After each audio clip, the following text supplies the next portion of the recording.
आणि एक महत्त्वाची बातमी आता पाहूयात। कृषी क्षेत्रात जागतिक क्रांती घडवणारं संशोधन नुकतंच बारामतीत कृषी विज्ञान केंद्रानं यशस्वी करून दाखवलंय। त्याच संशोधनाच्या आधारावरती कृषी प्रदर्शनाचं हे आयोजन करण्यात आलंय।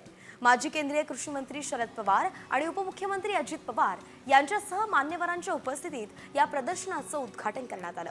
आधुनिक तंत्रज्ञानाचा शेतात वापर करण्यासंदर्भातील प्रात्यक्षिक तसंच या प्रदर्शनात दाखवण्यात येणार आहे।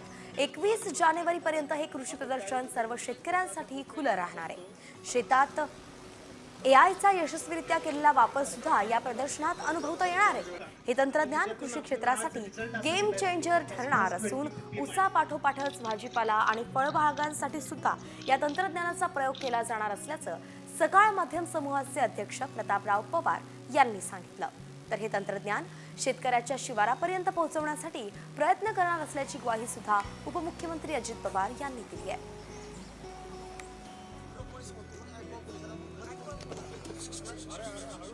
शेतकऱ्यांनी विचारलं की साहेब फरक आहे, तर मी तो शेतकरी तोच आहे, जमीन तीच आहे, ऊस तोच आहे, पण तरी सुद्धा तुमचं कमीत कमी उत्पन्न आम्ही 40% वाढवणार आहोत। कमीत कमी तुम्ही 40% खर्च शेताचा ऊसाचा खताचा खर्च कमी करणार आहोत आणि कमीत कमी 40% पाण्याचा खर्च कमी करणार आहोत आणि त्याच्यामुळं खर्च कमी उत्पन्न जास्त हे सुद्धा होणार। म्हणजे फक्त आम्ही त्याचं ज्ञानाचं इनपुट त्याच्यामध्ये टाकलेलं आहे।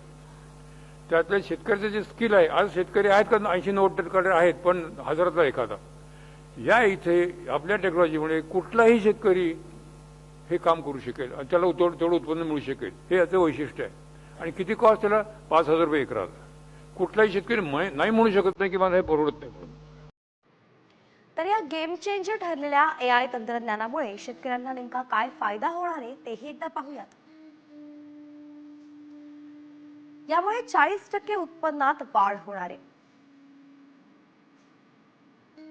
60% पाण्याची बचत होईल।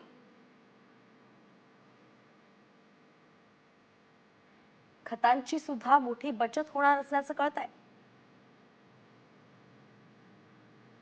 तर एकरी केवळ 5,000 रुपये इतकाच खर्च येईल।